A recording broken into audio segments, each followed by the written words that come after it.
Hello' guys, কি খবৰ আপোনালোকৰ? নিশ্চয় আপোনালোক সকলোৱে ভালে আছে, মই ভালে আছোঁ। তো আজিৰ ভিডিঅ'টো হ'বলৈ গৈ আছে অসমৰ দুটা জনপ্ৰিয় ইউটিউব চেনেল আফ্ৰিকান ভালুক তথা আনটো অসমৰ জনপ্ৰিয় YouTube channel I love travel and food নামৰ এই দুটা চেনেলটিৰ মাজত যি কণ্ট্ৰভাৰ্চি হৈ আছে, অৰ্থাৎ আফ্ৰিকান ভালুক নামৰ চেনেলটিৰ যি দুজন স্বত্বাধিকাৰী আছে, নিপু আহমেদ আৰু বেতাল দা, তথা অসমৰ আনটো জনপ্ৰিয় YouTube channel I love travel and ফুডৰ স্বত্বাধিকাৰী বিকাশ চেত্ৰী দা, এওঁলোকৰ মাজত এটি কণ্ট্ৰভাৰ্চি হৈ আছে। আপোনালোকে নিশ্চয় এই 2-3 দিন যদি অসমত ছ'চিয়েল মিডিয়া ইউজ কৰিছে, তেন্তে আপোনালোকে নিশ্চয় গম পাইছে যে অসমৰ দুটি জনপ্ৰিয় ইউটিউব চেনেল এওঁলোকৰ মাজত এটি কণ্ট্ৰভাৰ্চি হৈ আছে।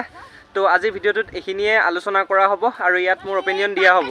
তো গাইজ, এই কণ্ট্ৰভাৰ্চিটো আৰম্ভ হৈছিল আজিৰ পৰা 1.5-2 বছৰ আগতে, অৰ্থাৎ আজিৰ পৰা 1.5-2 বছৰ আগতে নিপু দা আৰু বেতাল দাহঁতৰ গাঁৱত মানে বানপানী হৈছিলে আৰু সেই বানপানীত নিপু দা আৰু বেতাল দাই ভিডিঅ' বনাইছিলে। আপোনালোকে সকলোৱে জানে নিপু দা আৰু বেতাল দা তেওঁলোকেতো প্ৰফেশ্যনেল ভ্লগাৰ নহয়, তেওঁলোকে সাধাৰণভাৱে ঘৰতে যেনেকৈ থাকে হাফ পেণ্ট পিন্ধি গেঞ্জি পিন্ধি এনেদৰে মানে সাধাৰণভাৱে ধেমেলীয়াভাৱে তেওঁলোকে ভিডিঅ'সমূহ বনায় আৰু তেওঁলোকে বানপানীৰ ভিডিঅ'সমূহ বনাই আছিলে। এটাৰ পিছত আন এটা ৰাইজৰ দুখ তথা গাঁৱৰ যিখিনি বানপানীত ক্ষতি হৈছিল সেইসমূহ দেখাইছিলে। তো তাতে হ'ল কি, অসমৰ জনপ্ৰিয় ইউটিউবাৰ বিকাশ চেত্ৰীয়ে তেওঁলোকৰ ভিডিঅ'সমূহ দেখি এটা কমেণ্ট কৰিলে যে নিপু দা আৰু বেতাল দাই ভিউজ পাবৰ কাৰণে বানপানী দেখুৱাই আছে।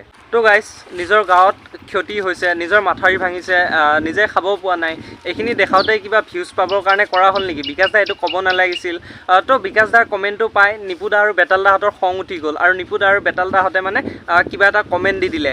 তাৰপিছত গাইজ কেইদিনমান এইটো কণ্ট্ৰভাৰ্চি চলিল। আপোনালোকেতো জানে অসমত বতৰো ট্ৰেণ্ডিঙত চলে, ঠিক তেনেদৰে মানে এই কাহিনীটো কেইদিনমান ট্ৰেণ্ডিঙত চলাৰ পাছত নতুন কিবা ভাইৰেল আহি গ'ল, এই কাহিনীটো তল পৰি গ'ল। গাইজ, এনেদৰে কেইদিনমান এই কণ্ট্ৰভাৰ্চিটো চলি থাকিল। প্ৰত্যেক ইউটিউবাৰৰ থাম্বনেলে যিহেতু এই ভিডিঅ'টো বা এই কণ্ট্ৰভাৰ্চিটোৰ কথা উল্লেখ হ'ল, সেয়ে সকলোৱে চাব ধৰিলে। তাৰপিছত কেইদিনমান চলাৰ পিছত মানে এই কণ্ট্ৰভাৰ্চিটো অফ হৈ গ'ল। অফ হৈ যোৱাৰ বহু দিন হ'ল, প্ৰায় আজিৰ পৰা 1.5-2 বছৰ হ'ল। কিন্তু ৰিচেণ্টলি আফ্ৰিকান ভালুক চেনেলৰ স্বত্বাধিকাৰী নিপু দা আৰু বেতাল দা এটি পডকাষ্ট লয়, যিটো চেনেলত তেওঁ অবয়ব ভুৱাৰ চেনেলটোত, তাত মানে বিকাশ চেত্ৰীকো মাতিছিল নিপু আৰু বেতাল দাহঁতৰ আগত। আৰু নিপু আৰু বেতাল দাহঁতৰ যিটো পডকাষ্ট আছিলে, সেই পডকাষ্টটোত ভিউজ ভালেখিনি আহিছিলে আৰু মানে যি বিকাশ চেত্ৰীৰ ভিডিঅ'টো আছিলে তেওঁৰ ভিডিঅ'টোত মানে অলপ ভিউজ কম আহিলে। তো যিহেতু নিপু দা আৰু বেতাল দাই তেওঁৰ লগত কাজিয়া লগা গোটেইখিনি কাহিনী কৈ দিলে, তো মানে সেই ভিডিঅ'টো চাই বিকাশ দাই যোৱা 2 এদিনৰ আগতে লাইভ আহি মানে কাৰো নাম উল্লেখ নকৰাকৈ নিপু দা আৰু বেতাল দাক অলপ বেয়াকৈ ক'লে। তো গাইজ, নিপু দা আৰু বেতাল দাক বিকাশ দাই লাইভত আহি কোৱা কথাখিনি নিপু দা আৰু বেতাল দাই গম পাই গ'ল। হয়তো তেওঁলোকে নিজে চাই আছিল, নহয় তেওঁলোকে কাৰোবাৰ মুখেৰে শুনিলে। তাৰপিছত যোৱাকালি নিপু দা আৰু বেতাল দাই আফ্ৰিকান ভালুক নামৰ এটি ভিডিঅ' বনাই গোটেই কাহিনীখিনি মানে সমস্ত কৈ দিলে আৰু বিকাশ চেত্ৰী দাকো ইনডাইৰেক্টলি কিছু কথা ক'লে। গাইজ, মই যিমানখিনি এতিয়ালৈ কথা ক'লোঁ, এইখিনি মোৰ মুখেৰে কৈছোঁ যদিও মই কোৱা কথা নহয়, এইখিনি আফ্ৰিকান ভালুকৰ চেনেলটি স্বত্বাধিকাৰী বেতাল আৰু নিপু দাৰ কথাহে মই আপোনালোকৰ আগত কৈ আছোঁ। তো তাৰ ওপৰত এটি প্ৰত্যুত্তৰ হিচাপে আফ্ৰিকান ভালুক নামৰ চেনেলটিত নিপু দা আৰু বেতাল দা এটি ভিডিঅ' আগবঢ়ালে যোৱাকালি। তো মই আপোনালোকক গোটেইখিনি দেখুৱাম। বিকাশ দাৰ যি মন্তব্য আছিলে লাইভৰ, সেইখিনি মন্তব্য আপোনালোকক দেখুৱাবলৈ যত্ন কৰিম। আৰু আফ্ৰিকান ভালুকত যিটো ভ্লগ আপলোড হ'ল, বিকাশ দাই যিখিনি কথা কৈছিলে, সেই কথাখিনিৰ ওপৰত নিপু দা আৰু বেতাল দাই কি এনচাৰ দিলে, সেইখিনি মই ভিডিঅ'টোৰ শেষত আপোনালোকক দেখুৱাম। বেছি মনে মনে থকাটো বেয়া। যদি আপুনি কিবা এটা বস্তুত ৰাইট আছে, আপোনাক বাৰে বাৰে সেই বস্তুটোত ৰং কৰাই আছে, আপুনি সেই বস্তুটোত কোৱা দৰকাৰ। যিসকলে বুজি পাইছে জানে, আৰু মই কাৰো নামো নলওঁ ইয়াতে আহি পেলাই, কিন্তু সিহঁতে মোৰ নাম চব জাগাতে যাই পেলাই লয় নেগেটিভলি এটা প্ৰচাৰ কৰি আছে যে সিহঁতে নিজকে ভাল দেখাই আছে। মই কোনোদিনাই মই নিজকে ভাল নেদেখাওঁ। কৈছে গম পাইছে অলৰেডি, কিন্তু মই নাম নলওঁ, কাকো নাম লৈ পেলাই মই নকওঁ। সিহঁতৰ নিচিনাকে চব ইণ্টাৰভিউত যায় মেইন টপিকটো এইটোৱেই থাকে যে বিকাশ চেত্ৰীৰ লগত কি হৈছিল, বিকাশ চেত্ৰীৰ লগত কি কাজিয়া হৈছিল, এই বস্তুটো মেইন থাকে। চব চাব, আপোনালোকে ইণ্টাৰভিউ চাব, সিহঁতে য'ত ইণ্টাৰভিউ দিব গৈছে মোৰ থাম্বনেল থাকিব। আৰু যদি ক'ৰবাত পডকাষ্টো দিব যায়, প্ৰথমতে কিবা এটা হিন্ট দি দিব, মানে মোৰ কাজিয়াৰ লগত ৰিলেটেড, তেতিয়াহে বস্তুটো ভিউজ আহে। আপোনালোকে এটা ভিডিঅ' আনক, মই যদি কাৰোবাৰ কথা ডাইৰেক্ট বেয়াকৈ কৈছোঁ, কেতিয়াও নকওঁ নাম লৈ। সিহঁতে মোৰ ইণ্টাৰভিউ দিব গৈছে, মোৰ কথাটো লৈ কিনে আলোচনা, পডকাষ্টত গৈছে মোৰ কথাটো লৈ কিনে আলোচনা। তোমালোকৰ নিজৰ লাইফৰ ওপৰত আলোচনা কৰা। তো গাইজ, আপোনালোকে বিকাশ চেত্ৰী দাই যি লাইভত আহি কথাখিনি কৈছিলে, সেইখিনি শুনিলে।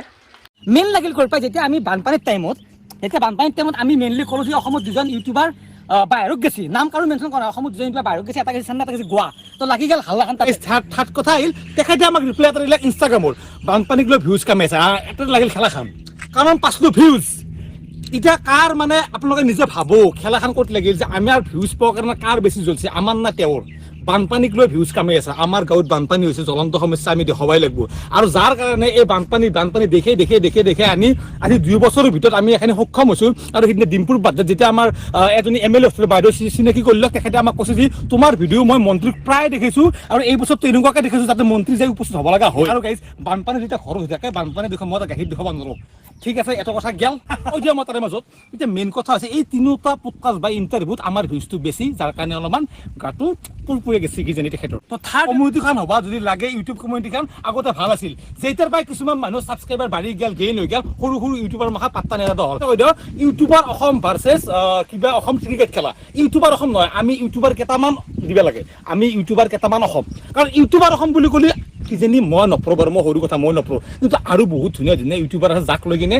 ক্ৰিকেট খেলা এখন বা কিবা এটা এনেকুৱা কাম কৰিব পাৰি কিন্তু নিজৰ বিল্ডিঙত থকা নিজৰ লিংকত থকা মানুহকেইটা যদি ইউটিউব অসমৰ নাম দি ক্ৰিকেট খেলা পাতে সেইটো অলপ বেয়া শুনি বেয়া দেখি আৰু সেনেকুৱা কমিউনিটিত আমি থাকিব ইচ্ছাও নাই আৰু আমাৰ সেনেকুৱা কমিউনিটি নালাগেও তো গাইজ আপোনালোকে নিপু আৰু বেতালদাৰ ভাষ্যখিনি শুনিলে শেষত এটাই কথা কওঁ তেওঁলোক ইমান ডাঙৰ ইউটিউবাৰ হয় তেওঁলোকৰ ইমান হাজাৰ লাখ ফেন ফলোয়িং আছে তো তেওঁলোকৰ ওপৰত আমাৰ মাত দিয়াৰ অধিকাৰ নাই যদিও নিজৰ অপিনিয়নটো আগবঢ়াইছোঁ নিজৰ অপিনিয়নটো সদায় ৰাইজৰ সন্মুখত আগবঢ়াব লাগে মোৰ অপিনিয়ন মই আপোনালোকৰ সন্মুখত আগবঢ়ালোঁ আপোনালোকৰো নিশ্চয় মাইণ্ডত কিছু অপিনিয়ন গোট খাইছে আৰু সেই অপিনিয়নখিনি আপোনালোকে মোক কমেণ্ট বক্সত প্ৰেৰণ কৰিব তেওঁলোকে সকলোৱে পুনৰবাৰ একেলগ হওক অসমখনৰ কাৰণে কাম কৰি যাওক আমি তাকে বিচাৰোঁ তো যদি ভিডিঅ'টো ভাল লাগিছে লাইক শ্বেয়াৰ কমেণ্ট ছাবস্ক্ৰাইব কৰিব আৰু আপোনালোকৰ ওচৰলৈ মই এনেকুৱা ভিডিঅ' লৈ আহিব যত্ন কৰিম তো চেনেলটি ছাবস্ক্ৰাইব কৰি থৈ দিব ধন্যবাদ